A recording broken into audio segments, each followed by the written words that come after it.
Shiseido, c'est une société japonaise qui fabrique des cosmétiques principalement et qui a été fondée à Tokyo et qui a aujourd'hui plus de 150 ans d'existence. Donc on a une présence mondiale dans l'ensemble des pays, un peu plus de 30 000 employés. Et donc on est présent sur des marchés donc, de la cosmétique, du maquillage et également de distribution de parfums. Notre objectif quand on a mis en place cette solution de Global SOC avec Sophos, ça a été véritablement d'accélérer en cybersécurité et notre objectif principal est de devenir l'entreprise de cosmétiques the most trusted beauty company in the world.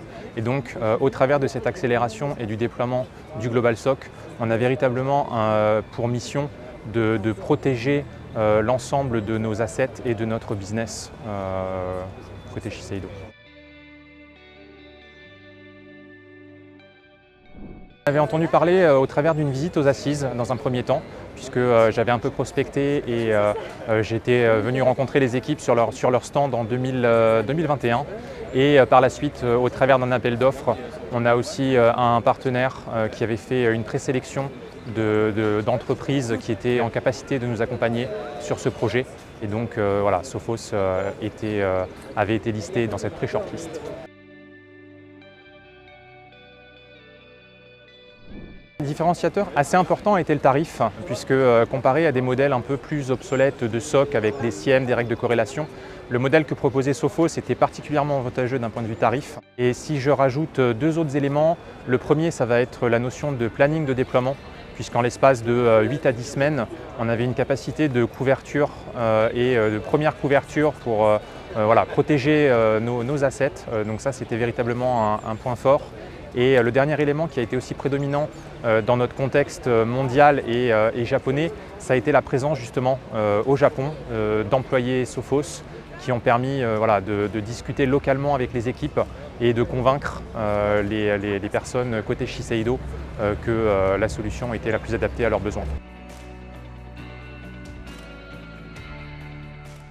Le déploiement a été fait de manière hybride puisque sur certaines régions, on a eu un déploiement uniquement lié à la connexion d'un EDR existant à la plateforme Taegis. Donc la connexion était quasiment instantanée. C'était une connexion API qui a pris une dizaine de minutes. Et pour d'autres régions, c'était le déploiement d'un agent. Donc un agent Taegis. Le déploiement sur les postes de travail ont été relativement simples et je pense que quand on parle de 8 à 10 semaines évoquées dans la réponse à appel d'offres, ça a pu être un peu plus difficile sur certaines versions de serveurs. On a pu rencontrer quelques problèmes de compatibilité, mais de manière générale, le déploiement s'est fait de manière assez fluide, y compris avec les interconnexions avec d'autres solutions où le catalogue Sophos propose quand même un grand nombre d'interconnexions natives sans avoir besoin de customiser quoi que ce soit. Donc l'interconnexion et le déploiement se fait de manière assez fluide.